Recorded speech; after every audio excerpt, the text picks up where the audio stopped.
Well, I think you did the right thing. I think you did the right thing with placebo-controlled trials because they were a very important stage in our development. It's just that they've been carried into an area where they don't actually work very well. 60 to 70% of what is done is not evidence-based. What really exists, of the evidence base now? How useful is that evidence, i.e. for people who need to make decisions, whether to pay for care or to use it, or to, clinicians?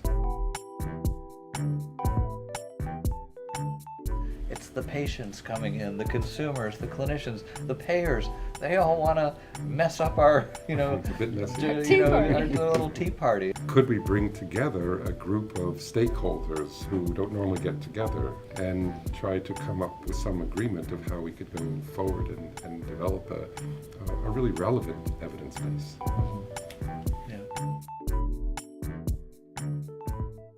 There has for a long time seemed to be this kind of interesting, intense difference of view between kind of the passionate advocates of complementary and alternative medicine and now integrative medicine, and a somewhat kind of skeptical, I don't know if it's just payers or policymakers generally. And at the Office of Technology Assessment in the early 90s, when they did a report on complementary and alternative medicine, the conclusion of the report is this stuff is either unproven or it's quackery.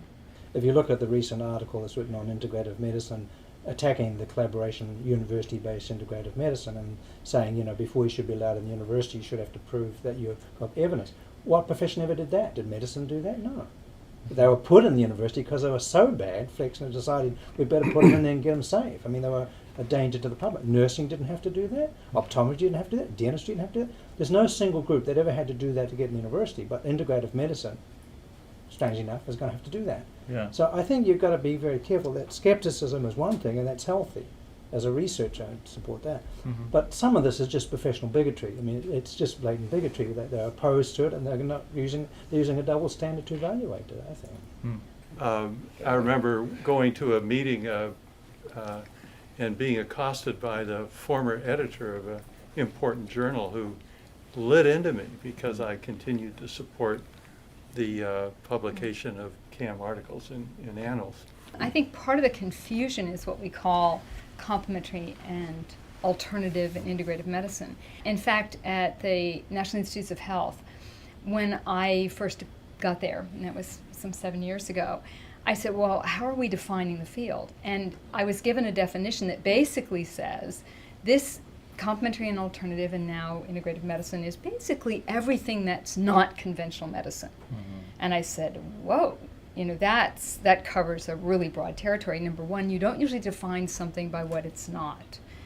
And that would include literally everything. It would be almost infinite, And then the other part of the definition is those things that haven't been supported by scientific evidence. And actually, I'd been in conventional medicine for many years, and I sort of said, between you and me, and I was talking at that time with my director at the NIH and others, I said, a lot of conventional medicine isn't supported by scientific evidence. And in fact, this morning, both you, Sean, and George pointed out that we have guidelines in conventional medicine that are based on our experience, and it's the way we've always done it, but it's not based on any scientific evidence. There is an evidence base that's with randomized clinical trials like the one that you did, Brian, and Claudia, the trials that you've done, that show that acupuncture does have effects in managing pain and so forth. So the problem we have is I think it's really the lumping, if you will, and we've got to be a little bit more clear about what we're including in that. Mm-hmm. And then looking really closely at what evidence we do have. And that's why we wanted the meeting today, to discuss that. Yeah, and the other part of definitions, I think, because you were mentioning, well, it was alternative, complementary, and now integrative.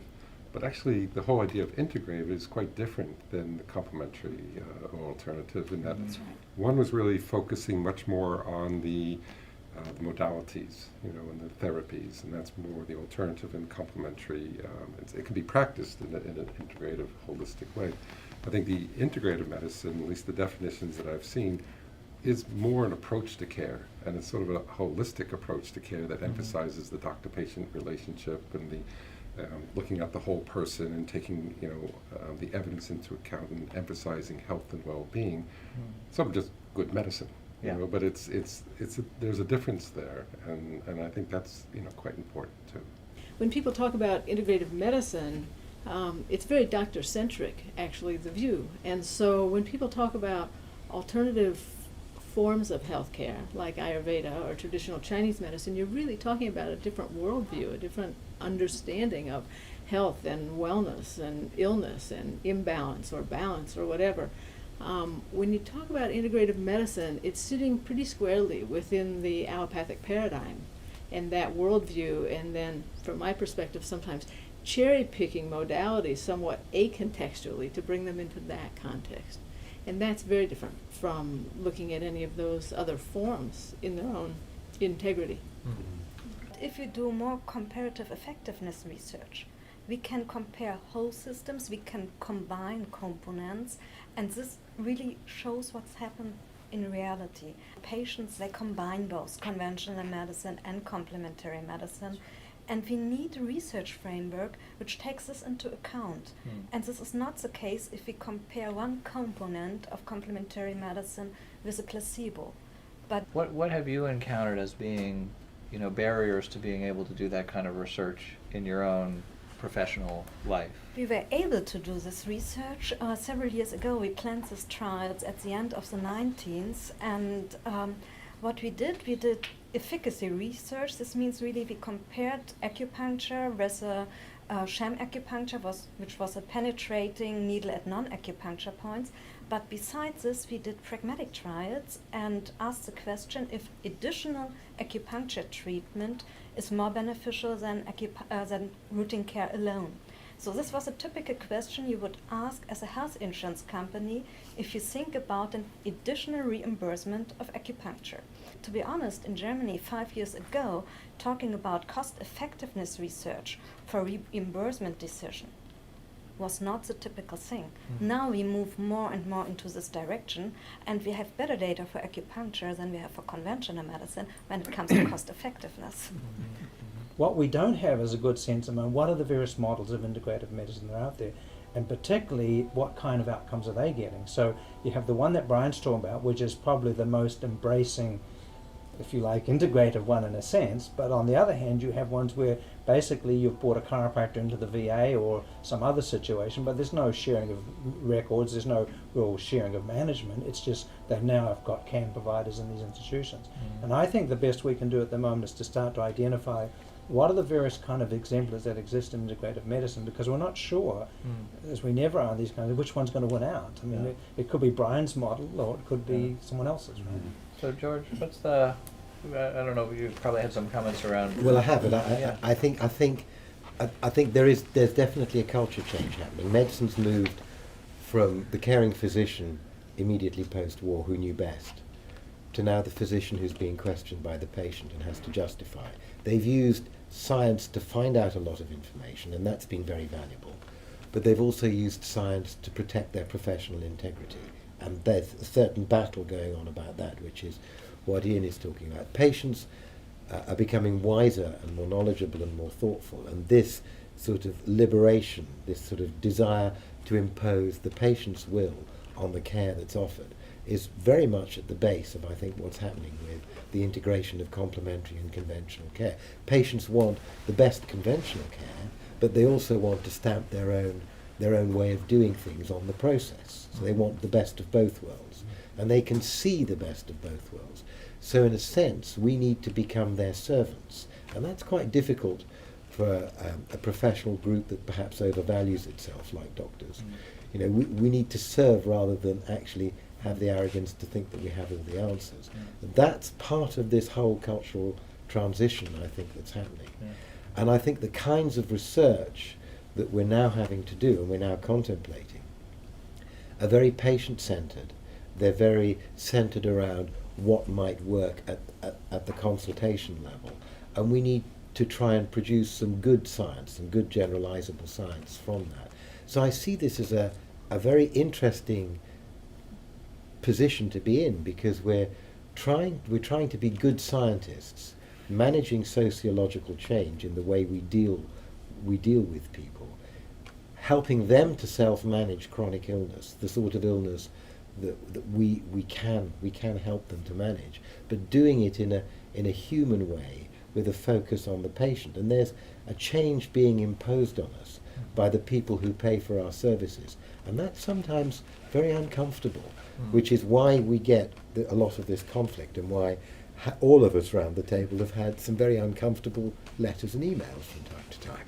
Yeah. Because people don't like that sort of certainty being shaken up. But it's inevitably going to happen for several reasons, I think. First of all, because we can't go on affording the kind of research and processes. They don't always work. We don't have this nice surgical cure for most chronic illnesses, which we'd like. And we have to basically work with patients to help them self-manage their process.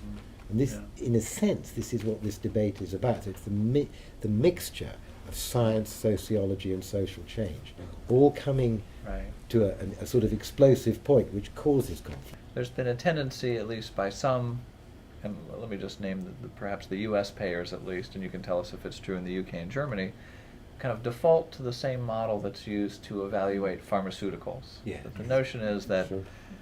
the same kind of scientific approach that's appropriate to determine which drugs are safe and effective is the model that also ought to be applied to complementary medicine, integrative medicine, and part of what we were trying to discuss today is how do we move to a different model. If you're around a dinner table and somebody's got to have their hip done, or somebody's got to have a procedure, there's immediately a conversation of, oh, you should go and see him or her, or because he's really good. He always gets it.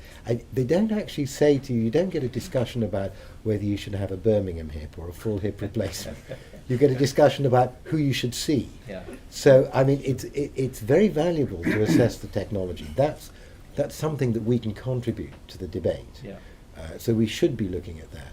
But that's not how patients perceive their interactions with their doctor, even with their surgeon. So they perceive, I remember going to see my surgeon before I had a hip replacement and saying to him, I was very frightened about this. He looked at me and he said, well, it's a major piece of surgery. I'd be very frightened too if I was going to have a hip replacement. So I said, you're exactly the sort of surgeon I want to see. Yeah. I don't want to see a surgeon who pretends they know all the answers. I want to see a surgeon who's done this a few times and is going to do their absolute best for me. Yeah. A few thousand times. Yeah, a few thousand A few times. times. Well, a thousand times is better, but certainly a few hundred times. I mean, I think part of the problem is that we have an epidemic of chronic disease. Yes. And that's just going up and up and up, and will continue to go up unless things really change. And we continue to apply the acute care model to this chronic disease, the pharmaceutical model, and it's not working. It's not working as far as results, as far as the costs, or in any way, shape. And the research is reflecting that. So I think the meeting today was really trying to get at other methods and modalities that could help people make better decisions, but could take into account some of the complexity of these non-pharmacologic therapies. Yeah. As the kind of the keeper of the golden gates of academia, and as you know, in your role as a journal editor and responsible for kind of scientific integrity and methods, what are kind of your takeaway about this conversation, but also the Well, we heard today from a payer that what the payers look for is evidence that's published in top journals. We employ a host of statisticians to help us avoid making mistakes in quotes, and publishing work that isn't really solid, that isn't basically 100% probability that it represents the truth.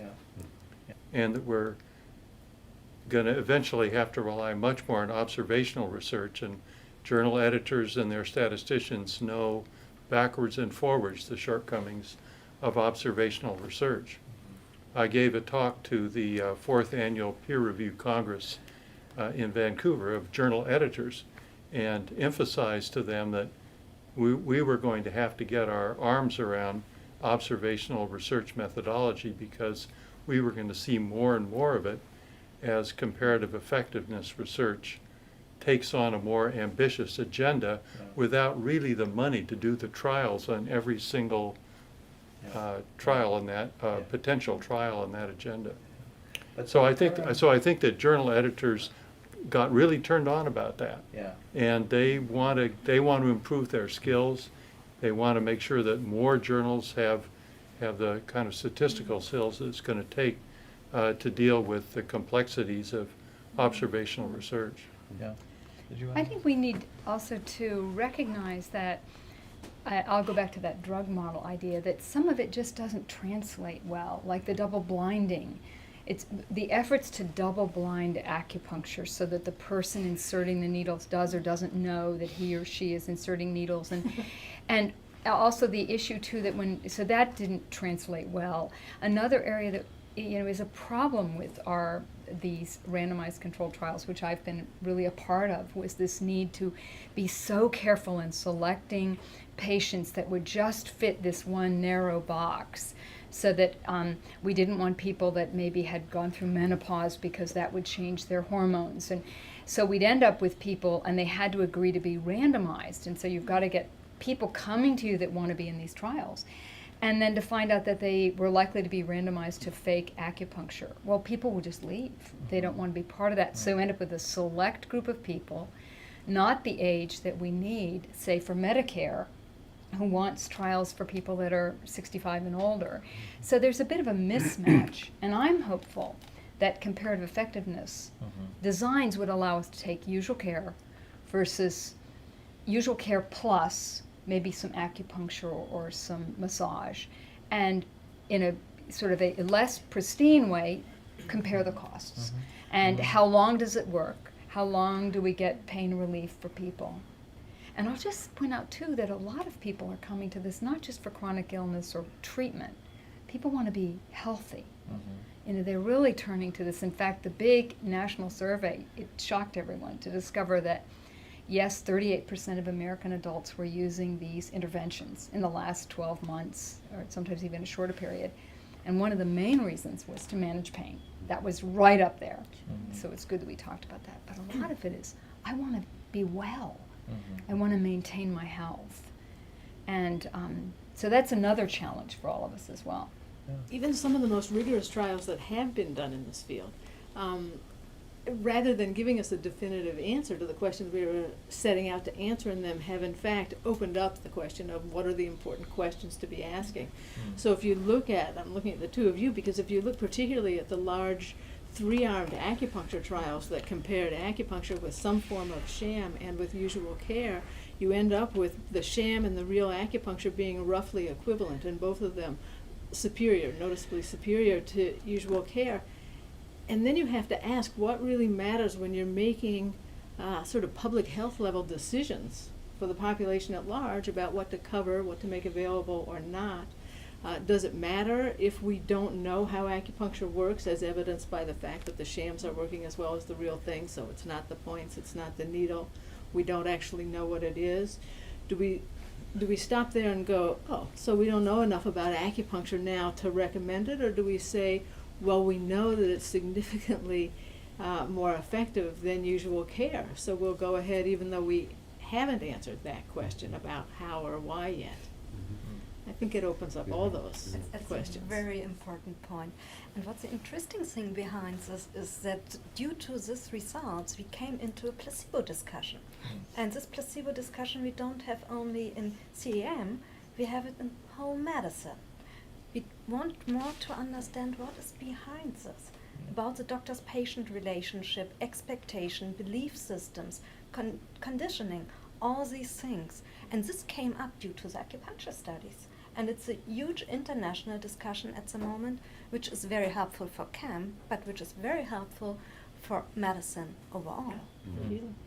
It's interesting, the conundrum in clinical practice. With the patient in front of you, you want to do everything to maximize the self-healing of the person, which is really the placebo effect plus whatever you're doing. And then in the research, the clinical trials, we're trying to do everything we can to try to minimize the placebo effect. Well, how relevant is that to what you're trying to to do. I mean, I know it's trying to isolate the, what's the, actual part of it that's working, but it's very difficult to separate that out. How I had a question, how well respected then by the journals? We heard a lot today about pragmatic clinical trials and practical trials, and how well is that thought of in the journals?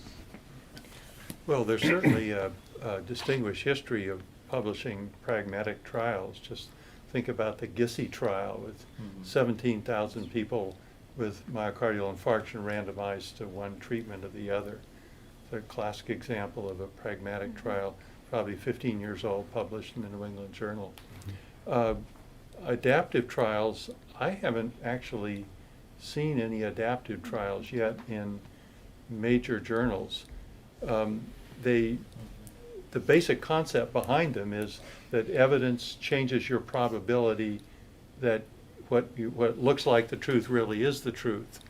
So that's pretty straight. And then you change as you change the protocol as you find that your probability of ever getting an answer gets below some threshold.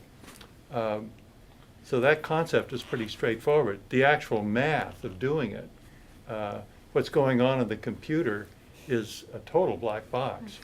And so journals are kind of scared when it's, to publish something when it's a black box that they don't understand. And so maybe that's one of the reasons why adaptive trials haven't made it into major journals at this point. And I think the folks who do them have got to somehow figure out a way of letting us get inside the box, or acceptance may come rather slowly. George, I'm curious, you I think you chaired this King's Fund work on... I didn't chair it, but I was Okay. involved in it. Okay. And it was the same debate, really. I think this debate is happening through all the Western industrialized nations. How do we get effective healthcare decision making without having to investigate every little small element of treatment with a placebo-controlled randomized trial when we don't very often have real placebos? Right. So we need to have some rigor. We can't have non-transparent black boxes. That's absolutely clear, because that worries everybody. People do magic in non-transparent black boxes. And the fundamental thing about science is you've got to be able to reproduce it. You've got to be able, somebody else has got to do the same experiment with a reasonably good chance that they'll get the same result. So you've got to be able to describe your method clearly. And I think the King's Fund is saying we need more pragmatic trials. We need trials which are explanatory, which have nested qualitative studies, which have health economic components. We can probably begin to think about working more in teams with bigger groups so that we can get several pieces of information about these patients. And then we can begin to make better decisions. And we can choose to slowly and thoughtfully unpack the process.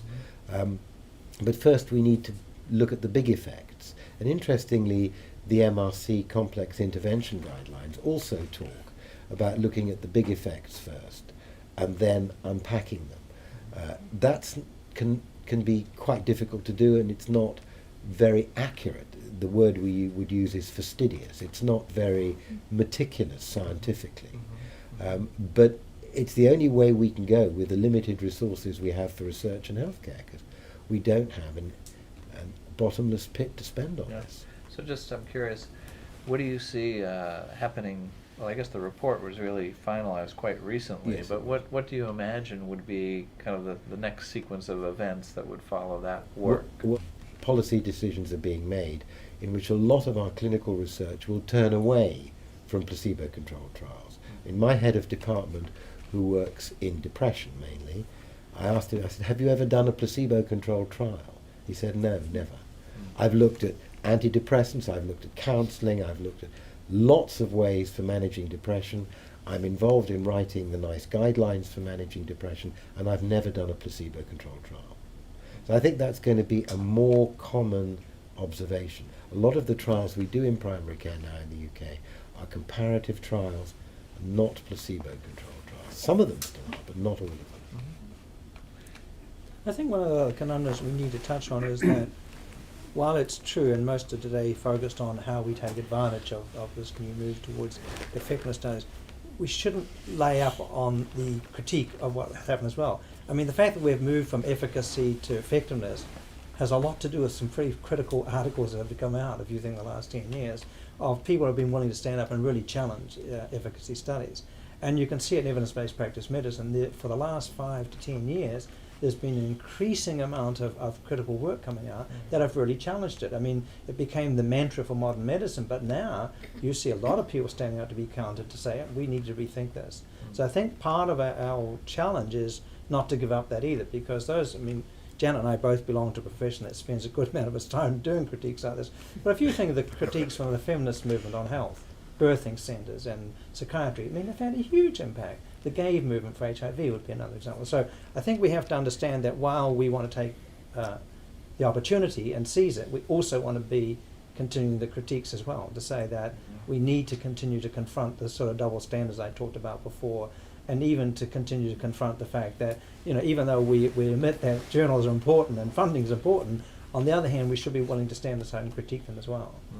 So it would be just interesting to hear maybe a major takeaway from each of you about either sort of what will potentially be a useful way to move us forward.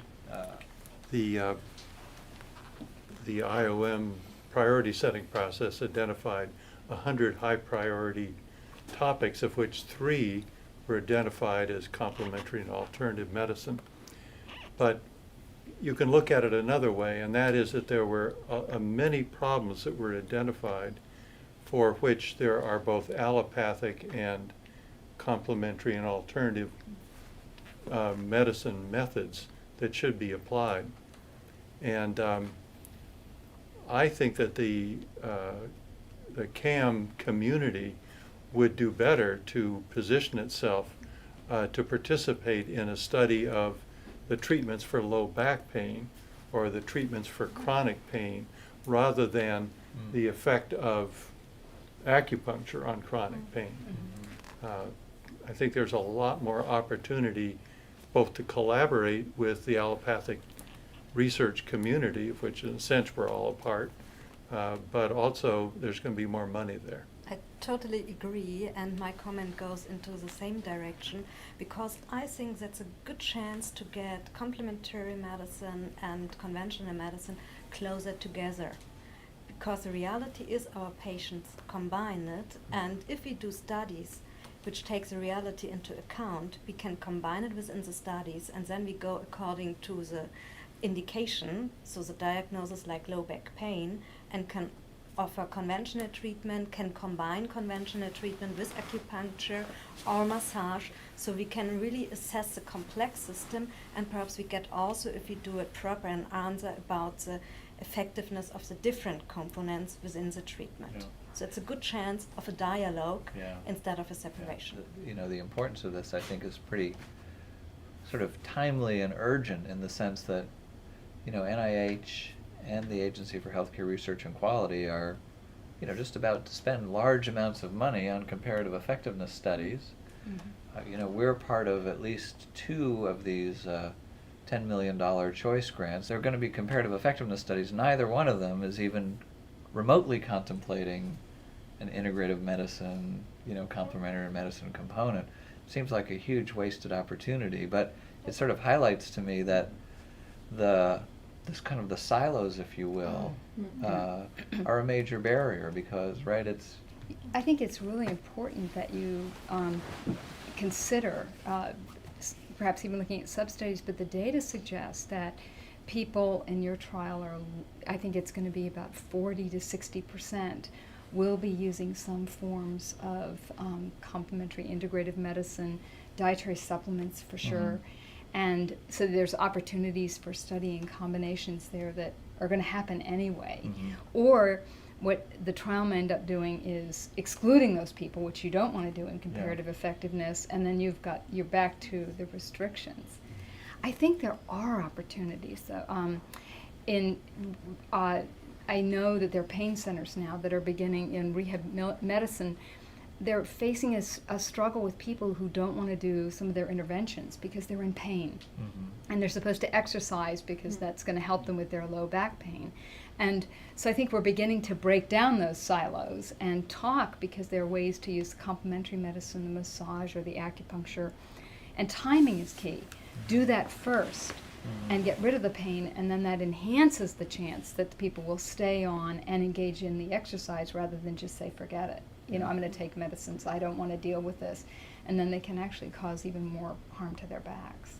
So I think the advantage of this kind of research is that it allows you to build a partnership with these communities, which we absolutely need if we're going to collect data. I mean, this is part of the network thing we talked about today in the registry, that unless we get those people participating, we can't collect data that we need to look at effectiveness. To do that, I think you need a form of research that's less threatening to them. And I think this is one. I think this is one that they will partner with. Yeah. But there needs to be a mechanism within the funding agencies, I think, to make these collaborations happen. Yeah. They're Yeah. probably not going to happen unless ARC and NIH agree that we should be studying both modalities. Yeah. And maybe this so-called Federal Coordinating Council for Yeah. CER Yeah. could be the mechanism by which that would happen. I think when we step into the realm of comparative effectiveness, it actually raises an interesting question, which is, of course, what we mean by effectiveness anyway, what kind of effect we're looking for. And we always think we know that because there are standard instruments, standard outcomes that we're geared to look for. But I think that the data coming out of some of the CAM trials that shows that even that people in the CAM arms, even if the effect was no better than in the conventional medical arms, the level of satisfaction of those participants was higher, even though they weren't able to lift more, do more, whatever the changes we were looking at. So, so I think I'm just putting in a pitch for both broadening the concept of effect, and also, after we broaden what we're willing to look at, making sure that we're specifying in any trial what we really mean to look at. Are we just trying to get them back to work, which might be effective from the perspective of the employer, or are we looking to have them feel good and happy more of the time, which might be the perspective of the patient? What is the effect, really, that we're looking for? I think the integrated medicine is about self-care. People are doing different things, whether it's exercise, their diet, their stress management for themselves. And the research should reflect that. And if we really want to turn this around and make a paradigm shift, the people who are the patients should be very much involved with what are the outcomes and every step along the way. And that is, as George said, that's quite uncomfortable. But that's the only way that these are going to be really relevant outcomes, because we don't really know, is the WOMAC, scale, the right, outcome measures. But if you ask the person what really matters to them, they will tell you. I think that's a really important part of this. I think when things happen in this country, they happen wholesale. So I'm looking forward to big changes, because I think that could happen. I think you've invested more money than any other nation on the earth in medical research, and when you decide that you've done the wrong thing, you're going to have the guts to say, we may have done, this may not be the best way to go, we're going to make a big change. So I feel very positive about this. What was that quote somebody said? I think it was Churchill. He said, Yes. Americans always do the right thing after they've done everything else. Yes. Well, that's about where we are. Well, I think you did the right thing. I think you did the right thing with placebo-controlled trials, because they were a very important stage in our development. It's just that they've been carried into an area where they don't actually work very well, and we need to rethink that. And they're not a bad thing. They were just not relevant to the long-term management of chronic illness with complex interventions in what we're looking at the moment. But now we have the data to show that. Yes, you do. And it's You not actually just do. only in integrative medicine. Yeah. We've now seen this in surgical trials and other trials, Yeah. but as Claudia said, it's opened us up to look at things rather differently. Yes, and you're a culture that can make that change. Americans are Absolutely. great doers. I mean, you don't spend a lot of time giving me the 1,000 reasons I can't do something. And so Americans are very, very prone to action. So you don't spend a lot of time worrying about what didn't work. It's okay, let's go on to something else. And so I sort of support George. I think this is a climate in which if the NIH is making this kind of move, that's a huge organisation to make that kind of shift. Yeah. And those kind of resources, that's enormous. But what we have to do is we have to hurry slowly, because if we keep saluting the flagpole, Yeah, we might go down another blind alley. That's the thing, is to have a time of reflection. No, I think we're at a unique point in time. You know, it's one of those ones they talk about, these sort of paradigm shifts, and well, I think there's enough things that we have been sort of stirring and coming up and then pushed down and then coming up again, where there is the opportunity to make a real difference in how we, you know, do research so we can get good information to make decisions. Yeah. Good.